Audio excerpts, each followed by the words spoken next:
Saudações fraternas, irmãos e irmãs que estão no auditório Dr. Bezerra de Menezes e acompanhando pela internet a nossa palestra, um questionamento se estamos de fato preparados para desencarnar, visto que, ao nascermos no orbe terrestre, nós somos convidados a cuidar da higiene pessoal, ao ter cuidado nos estudos até o campo universitário para entrarmos no mercado de trabalho, a cuidarmos da nossa prole. No entanto, muitas vezes esquecemos de nos preparar para esse momento de transição, para esse momento de passagem, deixar o corpo denso, a matéria, porque o espírito ele é imortal. E como nós sabemos, no mundo ocidental não temos ainda esta cultura. Talvez a dificuldade de prepararmos para o desencarne esteja nos arquivos do inconsciente.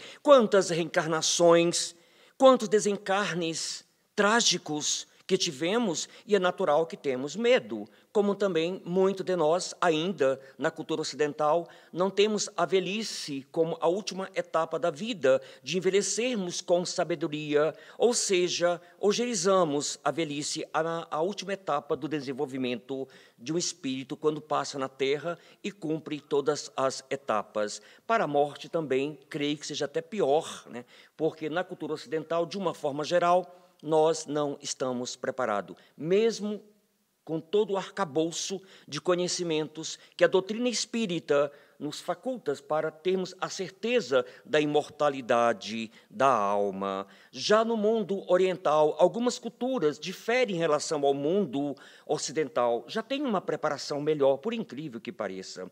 Então, antes de discorrermos, porque o espiritismo, um dos pilares é o aspecto filosófico, nós temos que indagar, nós temos que questionar, nós temos que duvidar, até para termos uma fé racionalizada, para não cairmos no fanatismo religioso. Então, convido os irmãos que estão na internet acompanhando a palestra e os irmãos que estão no auditório para manter os nossos olhos fechados e pedir ao Mateus que possa colocar a música para fazermos a oração de abertura desta noite tão singela de aprendizado.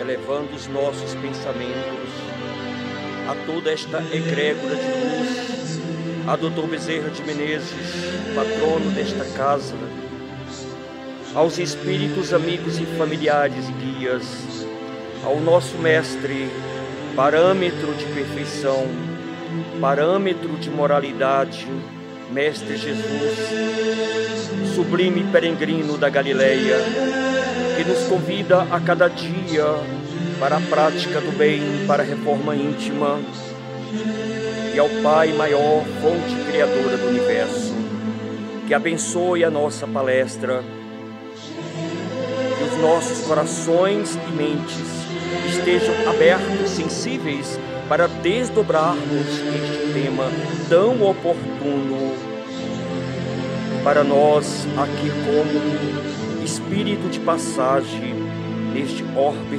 terrestre que nos convida para a escola do Espírito, para não termos medo da morte, mas a certeza da imortalidade da alma.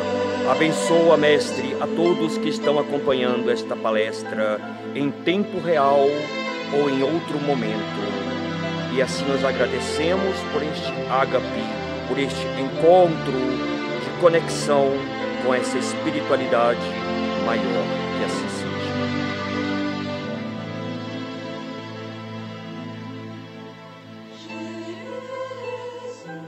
A nossa base de estudo, nós vamos trabalhar o capítulo 4 da obra Cartas e Crônicas de Humberto de Campos, psicografada pelo nosso irmão Chico Xavier, o querido Chiquinho de Uberaba, que deixou o seu legado e, com certeza, Chico Xavier não teve nenhuma preocupação ou temor ao desencarnar, por a consciência tranquila pelo bem. O nosso próprio irmão Chico Xavier já nos dá um conselho, quando ele menciona a prática do bem, o que você faz o bem pelo próximo, é teu advogado por toda a eternidade. É a consciência tranquila. E então nós buscamos, antes de discorrer um pouco sobre o treino para a morte, que Humberto de Campos cita na Cartas e Crônica, é importante sabermos quem foi Humberto de Campos, porque muitas vezes não sabemos a história do autor e por que a espiritualidade pediu para Humberto de Campos para que ele desse alguns conselhos para nós, até pelo desastre de nós ocidentais, mesmo com conhecimento enquanto espíritas, temos uma dificuldade de aceitar a abençoada morte. Vejamos agora numa pequena cidade interior do Maranhão chamada Miritiba. Em 1886, nasce uma figura ilustre que, com o tempo, a cidade muda-se de nome para Humberto de Campos. Humberto de Campos era de família pobre de marré. Com 7 anos ficou órfão. A sua mãe mudou para Parnaíba com a família, em busca de recursos. Depois Humberto volta para São Luís, capital do Maranhão, evidente, com 17 anos, e começa seus primeiros empregos como balconista. Depois muda para Belém. Ao chegar em Belém, ele tem um novo emprego, mas é convidado a morar no Amazonas, trabalhar no seringal. Olha que coisa interessante. Porque vamos ver uma trajetória de Humberto de Campos para ter credenciais para falar para nós como desencarnar. E lá no Amazonas, trabalhando no seringal, como capataz, o único convívio que ele tem, literalmente assim, social, vamos dizer assim, é na calada da noite, na base da lamparina, uma fome por ler, uma fome por escrever, que, na verdade, o Espírito já trazia esse legado de vidas passadas. E Humberto de Campos, por não ter recursos, como hoje nós temos recursos para comprar dicionários, o dicionário de Humberto de Campos era os pacotes de embrulho de mercado, onde ele escrevia as palavras da língua portuguesa. E sua companhia era os jacarés. Quando ele acendia a lamparina, os jacarés ouviam a luminosidade, aproximava de Humberto de Campos e batia o rabo. Então ele tinha aquela sonoplastia, vamos dizer assim, à noite, e a companhia dos jacarés na sua solidão, na sua introspecção. Abençoada introspecção. Porque, na realidade, é uma preparação para algo que vai vir depois. Nós estamos o tempo todo a vida nos convidando para entrar para dentro de si, para refletir, para meditar, para depois expandir, aí volta de novo. E assim vai e vem, são as ondas, né, vamos dizer assim, o ciclo da vida que nos favorece para amadurecermos, para trabalharmos o autoconhecimento. Aí ele adquire a malária na região norte e corre para Belém a socorro, pedir socorro. E lá conhece um político fluente, como já burilando o conhecimento profundo da arte de escrever, da arte de se comunicar. Ele trabalha muito tempo com o político, até quando o político é caçado. E aí aquela peça de xadrez, o político é caçado e todos que trabalham com o político são caçados também. Então, naquela época, já existia cassação de políticos, né? E todos que estão trabalhando com o político. E ele foge, vamos dizer assim, para o Rio de Janeiro com a sua companheira, que ele conheceu em Belém. Ao chegar no Rio, né, as portas se abrem, vamos dizer assim, de facilidade, e ele torna-se reconhecido como um grande escritor, jornalista, e publicou 42 livros enquanto encarnados no Rio de Janeiro. E com 33 anos, ele se torna imortal. É óbvio que todos nós somos imortais, mas para os terrícolas, nossos procedimentos, né, dentro da Academia Brasileira de Letras, quem é escritor, quem é aceito, torna-se imortal. Mas todos nós somos imortais. Respeitamos aqui essa Academia de Letras espalhada pelo Brasil. E ele torna-se um reconhecimento porque uma habilidade fantástica. É como se estivesse vendo uma reencarnação de Padre Antônio Vieira, o grande orador que falava com todos os povos, com os povos originários, com os nossos irmãos africanos, descendentes, que falava com a monarquia, que falava com os judeus e conseguia, por meio da comunicação, conquistar. Então, Humberto de Campos agrada gregos, troianos, goianos e mineiros, com esses 42 livros, e torna-se uma celebridade. Nunca foi espírita. Isso é muito interessante. Ele nunca foi espírita enquanto encarnado. Mas ele era o quê? Um grande repórter. Humberto de Campos estudava o psiquismo humano, ele entendia as profundezas da nossa própria essência. Segundo os relatos, naquela época, ele viveu 48 anos, desencarnou em 1934. Naquela época, ele recebia 30 cartas por dia de escritores pedindo conselho. Porque ele era como se fosse um terapeuta da alma, ele entendia as dificuldades, até porque passou por dificuldade. Trabalhou no seringal, nasceu numa família pobre, teve malária, sofreu perseguições. Ou seja, tem experiência para ajudar o próximo. Isso é empatia, quando alguém nos pede um conselho, eu já passei por essa experiência, e assim por diante. E aí, aos poucos, Humberto de Campos foi perdendo a visão, teve sérios problemas urinários, fez uma cirurgia e, em 1934, desencarnou.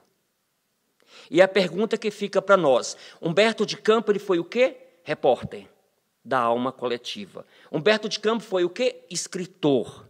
E quando chegamos no mundo espiritual, a espiritualidade aproveita o melhor que nós temos. Se formos educadores aqui na Terra, é óbvio que seremos convidados para trabalhar nas colônias espirituais com educação. Se trabalhamos no mundo bélico, no campo da defesa, seremos convidados para trabalhar nas regiões umbralinas como guardiões, protetores de colônias espirituais, de postos espirituais. É como fala o nosso grande amigo Lavoisier, na natureza nada se perde, tudo se transforma e reconstrui. Olha que maravilha! E um pouco que nós somos hoje é reflexo do passado. Que coisa interessante! E essa cadeia em movimento constante. E todo dia um novo dia de oportunidade. E nós temos uma dificuldade muito grande de nos prepararmos para desencarnarmos com qualidade. Nós sabemos, pelos arcabouços da espiritualidade, que a melhor forma de desencarnar é quando vem uma enfermidade que nos coloca alguns anos na cama. Mas é claro que ninguém quer ficar enfermo durante muito tempo, porque dá muito trabalho para quem está cuidando. Às vezes, alguns parentes até desencarnam primeiro do que a gente, de tanto trabalhar, né, cuidando do nosso corpo, trocando fralda e assim por diante. Por que é a melhor forma? Porque nós vamos preparando devagar. O espírito, quando é arrancado do corpo, se eu posso usar esse termo, por meio de um acidente, porque morreu queimado, afogado, o espírito é arrancado de forma brusca do corpo. E haja tempo para trabalhar o trauma. E Humberto de Campos, quando ele é convidado, ele faz algumas reflexões. Agora já estou me referindo na erraticidade, no espaço entre uma encarnação e outra, onde nós estudamos, que, por incrível que pareça, dependendo do espírito, é de um dia para o outro. Desencarnou hoje, amanhã está reencarnando, porque é tão urgente a necessidade. E outros passam séculos na erraticidade, estudando ou se preparando para ter uma encarnação bem proveitosa. E ele questiona quem deveria dar essas elucidações seriam as religiões. Mas, de uma forma geral, as religiões são ortodoxas. Elas trabalham de uma forma muito superficial, ou seja, romanceada, de como se preparar para a morte. Ele nem fala como se preparar para a morte, né? Ah, morreu, está nos braços de Deus. Lindo, muito romanceado. Muito romanceado. Eu estive numa UTI, visitando uma tia, e vendo as enfermeiras conversando. Cadê fulano? Teve alta celestial. Eu falei, gente, que chique, alta celestial. É uma forma suave para dizer que morreu. Tá, mas alta celestial, ou está nos braços de Deus, vai depender exclusivamente da nossa experiência aqui na Terra. Nós temos médicos especialistas que mencionam, quando o espírito morre, o último fôlego, vamos dizer assim, da vida que ele tem ainda, se está carregado de mágoas, de medo, o rosto fica expresso, pode ter a maquilagem que for no cadáver, não é aquele defunto bonito no velório, mas fica impresso a dor. Mas quando o espírito morre consciente, aí lembra de novo o nosso querido irmão Chico Xavier, o próprio doutor Bezerra de Menezes, se eu não me engano, no outro dia ele já incorporou, falou assim, a morte não existe, feliz da vida. E fica um questionamento para nós, que tipo de vida nós estamos levando? Será que nós temos educação de trabalhar, educação financeira, de ter um curso superior, mas temos essa preocupação? Gente, nós vamos morrer. Morrer o quê? O corpo, porque o espírito é imortal. Se alguém for arrebatado para o céu, eu não conheço ninguém, gostaria até de conhecer e pedir um autógrafo. Todos nós morreremos um dia. Isso faz parte da dinâmica da vida. Então, ele faz um questionamento que as religiões não têm essa preocupação, principalmente as ortodoxas. E ele faz outra comparação muito interessante, a dificuldade de falar para nós. Como é que é o outro lado? Como é que é a passagem? Então, ele cita, quando nós temos amigos que visitam a Europa ou a Ásia, que nós não visitamos certas regiões desses lugares, a gente pede informações, e essas pessoas são detalhistas. Olha, você vai pegar o metrô, tem um comboio, tem isso, tem aquilo, tem uma montanha, dá toda a topografia para nós, as informações. Mesmo com os recursos de internet que nós temos hoje, nós precisamos conhecer alguém que foi, né, na Bielorrússia, na Ucrânia, né, na China. Como é que vivia na China? Eu não faço a mínima ideia. Não conheço nem Fernando de Noronha. Eu gostaria de conhecer alguém que já viveu em Fernando de Noronha para saber como é que é viver naquele arquipélago aqui no Brasil. Então, ele fala que é muito fácil alguém que vai para essas regiões contar com detalhes e com segurança para nós como é que é o outro lado. Como é que é o outro lado? Desculpa, correção. Como é que são outras regiões aqui na Terra. Mas, para falar do outro lado, ele, como outros espíritos, tem uma dificuldade muito grande, porque não tem comparações para nós. O pior que nós sabemos, inconsciente, porque já estivemos lá. Essa não é a primeira reencarnação, a primeira vida nossa. Nós somos espíritos milenares, que viemos de todo um processo do reino mineral para o reino vegetal, do vegetal para o animal, depois o lampejo da consciência e chegamos no mundo hominal. Então, há muita estrada. Há muita estrada, e como fala o grande poeta Carlos Drummond de Andrade, sempre há pedras, abençoadas pedras no nosso caminho, para trabalharmos a inteligência, aguçarmos e desenvolvermos. E a morte é uma pedra no meio do caminho. Quando nós não buscamos discorrer, entender, compreender e, acima de tudo, sentir. Um dia eu fui uma semente, desabrochei uma pequena planta, cresci, tornei uma árvore frondosa, com fruto, com flores, com sombra, e chegou o momento, até a lenha seca da árvore vai servir para adubar a terra. Olha que metáfora interessante para compreendermos esse processo. Então, eu convido até pensarmos aqui, se alguém aqui na plateia ou na internet já conheceu os Lençóis Maranhenses, eu não conhecia ainda. A Chapada das Mesas, eu nasci na Chapada das Mesas, então eu posso falar com propriedade o que é a Chapada das Mesas no interior do Maranhão. Ou o Pantanal, nunca fui no Pantanal. Então, se alguém já conhece os Lençóis Maranhenses ou o Pantanal, eu teria prazer de conversar, saber como é que é, porque um dia eu quero conhecer. Então, Humberto de Campos menciona essa dificuldade de retratar, e que ele coloca no capítulo 4 de Cartas de Crônica, são apenas 10 procedimentos, que só esses 10 já balança a gente. De pensarmos, né, que estamos seguindo de forma mais adequada, equilibrada, para chegar àquele último momento de suspirar aqui na abençoada terra, e aquele espírito de gratidão por uma encarnação abençoada. A primeira, ele toca num ponto bem neofrágico. Alimentação. Cuidado com a alimentação. Nós sabemos que, ao desencarnarmos, nós temos outros corpos semimateriais, como o próprio perispírito. E a alimentação carnívora, excessiva, vai trazer dores de cabeça para o espírito. Porque o espírito, do outro lado, ele sente como os próprios nossos irmãos animais, que é a proteína animal, vivo dentro da própria barriga. Ele usa, vocês podem até ler depois o capítulo em Cartas de Crônica, ele usa essa mesma terminologia. Então, ele pede isso. A obra foi lançada em 66, em 1966. Tem alguns termos no livro que caiu em desuso, que é até cômico quando a gente lê agora, né? Porque foi em 66. Então, ele fala, cuidado com a alimentação. E não é só alimentação carnívora, é a alimentação como um todo. Eu trabalho em mesa mediúnica e, de vez em quando, nós recebemos espíritos glutões, espíritos que passaram a vida inteira focado num foco, toda a energia psíquica desse espírito foi focada em comida, por incrível que pareça. E é óbvio, porque ele coloca, antes de mencionar os 10 tópicos, né, que o grande problema são os vícios que nós levamos. Raul Teixeira, o grande orador carioca, tem uma de suas palestras que ele fala com muita propriedade. As pessoas acham que morreu e virou santo. Desencarnou, a vida continua do mesmo jeito. Nós somos levados para o padrão de sintonia. Qual era a sintonia sua aqui na Terra? Você vai para o mesmo lugar. Então, nós temos, é preocupante porque a gente fica muito preso a algumas crenças limitantes, visões reducionistas, e não buscamos tirar o véu de Ísis, para, de fato, entender como é que funciona o mecanismo. E aí ele fala da alimentação. Nós temos os espíritos glutões que chegam nas mesas mediúnicas pedindo comida. Já desencarnou, mas como é que pode? Então, é bom pensar. O segundo tópico, ele fala dos excitantes, as bebidas, principalmente.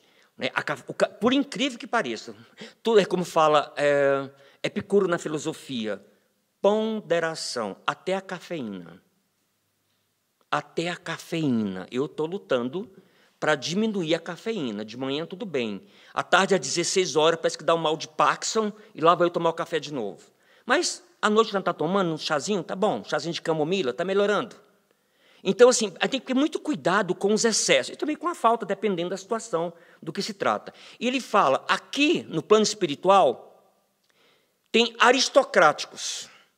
Aliás, pessoas boas, que no mundo da aristocracia, de tanto tomar uísque ou a cachaça brasileira, pedem a cachaça e troca o céu pela cachaça brasileira e pelo uísque. Então, cuidado com os excitantes. Terceiro, ele fala do fumo. E aí eu lembro muito de Dr. Inácio, psiquiatra de Uberaba, que foi um espírito desbravador, que trabalhou com Maria Modesta no hospital psiquiátrico, que fez um trabalho revolucionário. E Dr. Inácio fala nas suas obras, depois desencarnado, como ele pagou, na sua segunda obra, porque a primeira obra estava encarnado ainda, como ele pagou pesado para deixar a nicotina. Ele era um tabagista de fumar o dia inteiro. Como foi sofredor, e o próprio Humberto de Campos fala, aqui no mundo espiritual, a gente fica com dó de espíritos bondosos que trabalharam a caridade, que fizeram o bem na terra, mas não conseguiram se livrar do cigarro. Olha que coisa interessante. Então ele fala, cuidado com o fumo. Quarto, ele cita a questão das drogas. Agora, claro, o livro foi publicado em 66. Porque para nós hoje, álcool, fumo e drogas ilícitas é a mesma coisa, incluindo fumo e o álcool. Tudo são drogas. Que benefício traz para o nosso corpo? Para um corpo perfeito que nós recebemos, para que o espírito manifestasse, mesmo com alguma deficiência, é perfeito. A argamassa fisiológica é perfeita. Tudo que colocamos em excesso vai trazer o prejudicado. E ele fala da cocaína, da morfina, e cuidado com as drogas de entretenimento. Não, é suave, é leve. Cuidado. Você pode fumar baseado. Baseado você pode fumar quase tudo. E onde é que vai parar? E ele fala que no mundo espiritual, as celas de prisões de pessoas que partiram, e nós temos, por outros espíritos, informando que nossos irmãos usuários de drogas, eles continuam no mundo espiritual em tratamento. Por mais que tenha recuperado, começado a recuperação. Esses dias eu conversei com o diretor da Casa de Recuperação para Dependentes Químicos, Salve Assi, e ele, na reunião, falou para nós abertamente. Foi uma quinta-feira, a reunião foi no sábado, e na quinta-feira ele acordou em pânico, gritando lá da sua companheira, com a fissura, é a melhor palavra da língua portuguesa, com a fissura de queimar de novo a pedra do crack, que há 9 anos, não, agora 7 ou 9 anos, que ele deixou o crack. E depois desse tempo todo, acorda o corpo pedindo de novo para queimar a pedra do crack. Olha como pagamos caro com os nossos vícios, cristalizados. Então vamos pensar um pouquinho sobre isso. E aí o próximo tópico ele fala sobre o sexo. Ele fala que aqui na Terra nós confundimos sexo com amor. O sexo é um complemento do amor, é uma relação para perpetuar a espécie e também de prazer, mas não escravidão. Sexo sem sentimento de respeito um pelo outro, sexo que vira uma compulsão, vai trazer sérios problemas. E do outro lado existe vale para tudo, por incrível que pareça. Vale dos viciados, vale dos sexólatras, vale dos suicidas e vale seja de que for. Dos políticos malucos que perderam a oportunidade de aproveitar para trabalhar com a gestão pública, com o dinheiro do povo, e ficam loucos no vale correndo, desesperados. Ou tentando se matar, porque não tem como se matar, mas a própria consciência das coisas erradas que fizeram aqui na Terra. Nós temos um amigo ilustre, cearense, saudoso, né, que já partiu, Chico Anísio. Chico Anísio criou... Aliás, Chico Anísio era uma mente brilhante. Chico Anísio trabalhou com várias personalidades, né, da psique humana. E tinha duas personagens muito interessantes, Dona Bela e Dona Pureza, na Escola do Professor Raimundo, e outro programa do Chico Anísio, que era justamente duas personalidades que viviam em função de sexo. Uma era puritana, mas tudo ela interpretava para a questão sexual. E a outra vivia, era uma ninfomaníaca. E aí não se tem muita preocupação com isso. O sexo é algo abençoado. O sexo é uma troca de energia genésica quando existe realmente um respeito, um carinho pelo companheiro, pela companheira. E como fala o nosso irmão Miramês, durante o acasalamento não se vê a divisão de espíritos. É um único espírito só, movido pela energia do amor. E essas duas personagens, Chico Anísio retratou muito bem. São pessoas desequilibradas. E acha que quando morrem, vira santos? Não, isso não existe. Então, nós temos que trabalhar a nossa infantilidade emocional e até espiritual para entendermos esses processos. E depois ele entra com a questão do dinheiro. O dinheiro, muitas pessoas querem fazer doações. Ele recomenda, faça as doações enquanto estão vivos. Muitas pessoas mexem com muito dinheiro, movimentam muito dinheiro. E ele fala, aqui no plano espiritual, isso em 66, século 20. Aqui no plano espiritual, as pessoas estão loucas, querendo assinar cheque e não tem como assinar cheque. Aí eu fiz a analogia aqui hoje. Hoje é Pix. Nem se usa mais cheque, praticamente. Hoje é o Pix. Então, a pessoa que... A função psíquica dela é mexer com dinheiro. Tem gente que vive em função de dinheiro. Outros em função de sexo. Aí eu faço um convite para refletirmos com o nosso amigo Carl Jung, quando ele fala do psiquismo. O psiquismo, ou a libido, de uma forma geral, que difere muito de Freud. Freud fala da libido no sentido sexual, e Jung fala de libido de uma forma integral, ela tem que ser dividida. É como se fosse uma grande mandala em 8 partes. Então, você tem a vida familiar, a vida profissional, a vida íntima, a vida social e assim por diante. Essa energia, ela tem que estar distribuída. Se você direciona essa energia para um campo só, vai dar loucura. Vai dar loucura. E aí ele nos convida a refletir sobre testamento.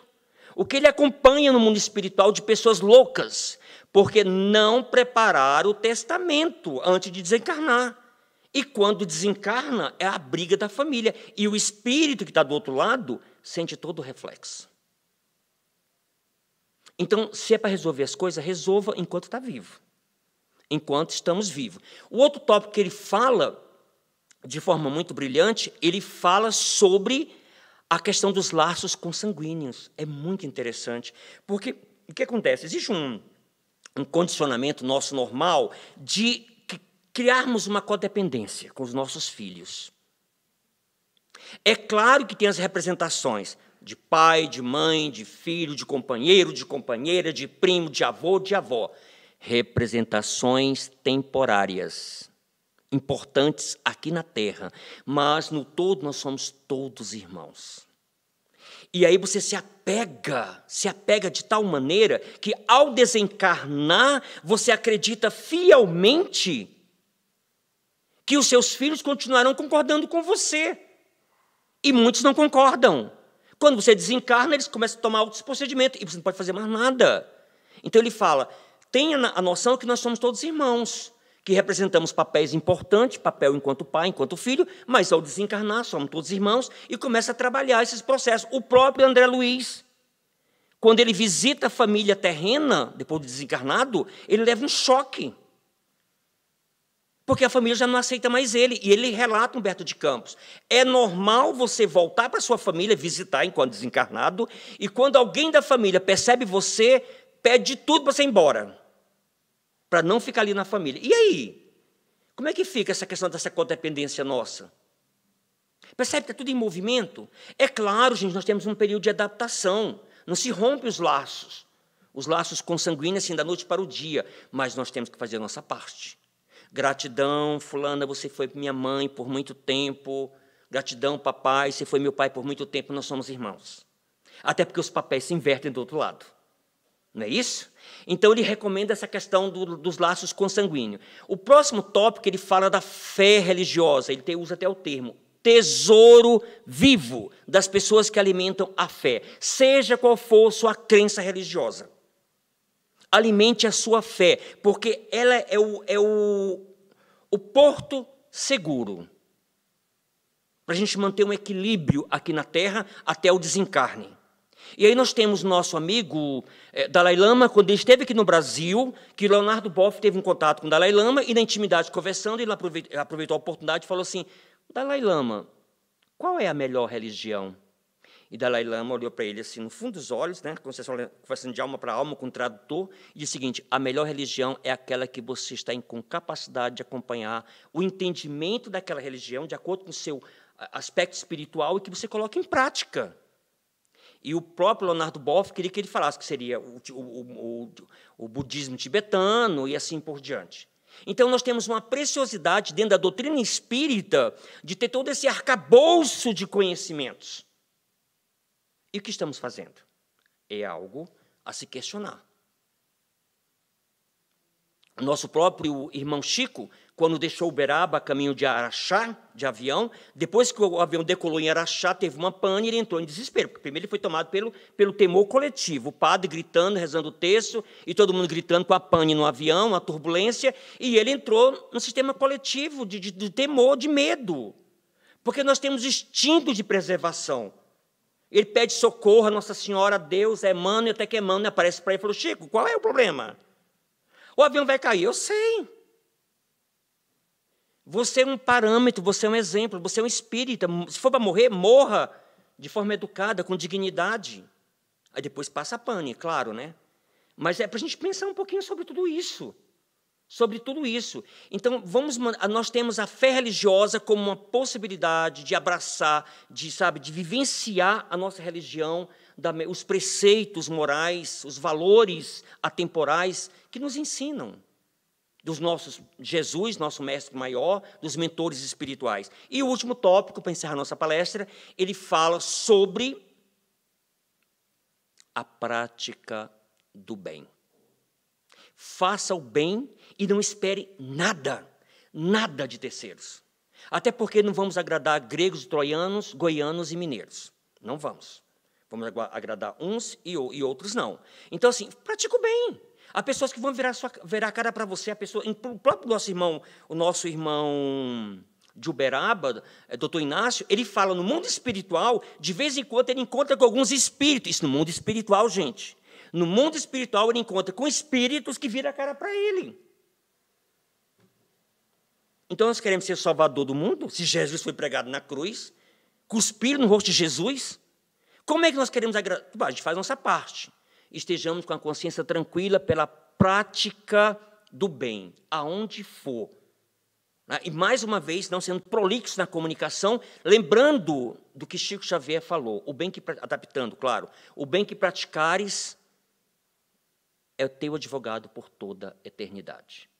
Então, esses são os 10 princípios básicos, né? E, para falar de 2 situações cômicas, nós temos primeiro eu sou do interior do Maranhão, então tem uma prática muito interessante, com todo respeito às crenças do interior, né? O seu João morreu. Aí as rezadeiras vão, né, para o cemitério, o caixão está descendo, e as rezadeiras com os tamborzinhos do Divino Espírito Santo começam a cantar e bater o tambor. Ou te levanta, corpo morto, tum, dum, dum, dum, dum. Ou te levanta, corpo morto, tum, dum, dum, dum, dum. E vai com Deus de Nossa Senhora, vai, vai. E não fica por aí assombrando o povo no povoado. Porque quando aparece um povoado assombrando, aí o povoado todo corre para fazer rezar o texto, orações, para aquele espírito ir embora. Então, o seu João foi uma pessoa... Eu estou brincando aqui com um fato está dentro de uma crença, porque o espírito não foi um espírito benigno, não foi um espírito que aprontou, que teve vários filhos, não assumiu a PA, que morreu devendo Deus e o mundo, que precisou de dois caixões, um para o corpo, um para a língua, e assim por diante. Quer dizer, um espírito devedor. Mas a crença quer se livrar daquele espírito que vai com Deus Nossa Senhora. É muito interessante, isso é um prato para estudo da antropologia, essa parte comportamental. Enquanto no Tibete, existe uma prática, quando o lama percebe que está chegando a hora do desencarne, isso é muito bem retratado no filme O Pequeno Buda, quando o lama percebe que a energia vital está indo, né, ele fala, olha, estou chegando a hora de deixar a Terra. Aí reúne todos os religiosos, né, entre meditação profunda e entre meditação profunda, até que o espírito, eles escutam, eles estão numa sintonia tão grande, e o Pequeno Buda mostra isso, o filme, que o espírito desliga o último laço, que é aqui no crânio, desliga o espírito, e o espírito vai embora. De uma forma sutil, sem desespero, sem choro, sem sofrimento. Quem sabe nós, num dia, teremos esse treino. Humberto de Campos fala, eu não tenho como falar tudo, mas é que apenas uns apontamentos como se preparar para desencarnar com qualidade. E aí, para fechar, ele fala os últimos parágrafos do capítulo 4 de Cartas e Crônicas. Por essa razão, em qualquer circunstância, conserve o seu nobre sorriso.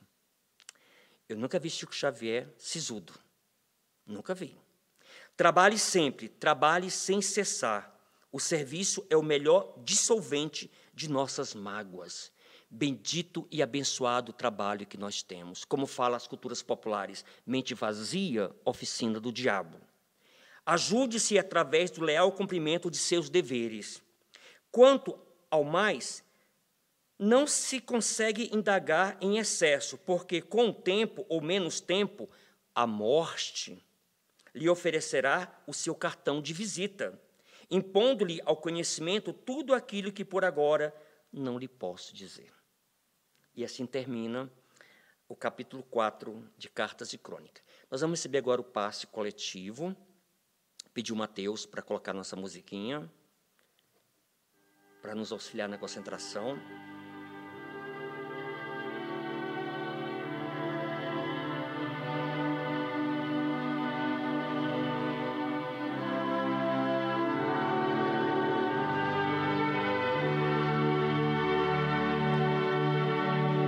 Inspirando lentamente toda essa energia de amor, de paz, de conhecimento, aqui impregnado no auditório e pela rede social.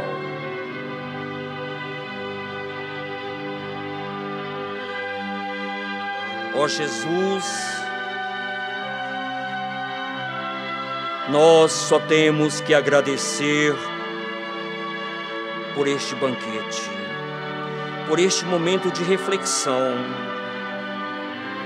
de cuidarmos de nós, cultivando o amor, a certeza, a fé,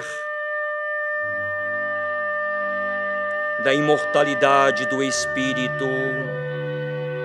principalmente em momento de transição planetária, que exige de cada um de nós o equilíbrio, até para ajudar a tantos irmãos e irmãs que estão em desalinhos emocionais, em desesperos, presos à matéria, ao medo. Que possamos retornar aos nossos lares, banhado por esse passe coletivo, fortalecendo não só a argamassa fisiológica, mas o nosso corpo mental e emocional.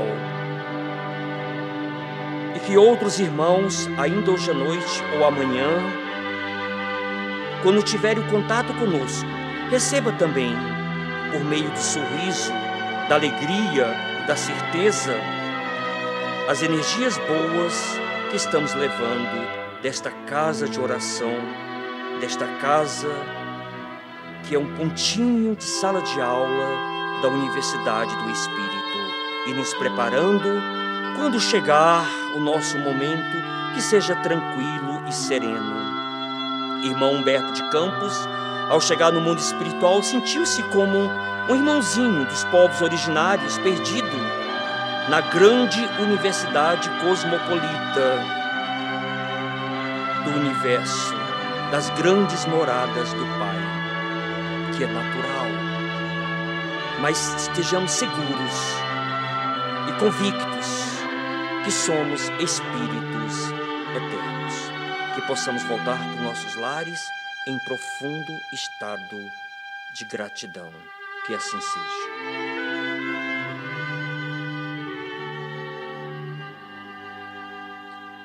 Gratidão.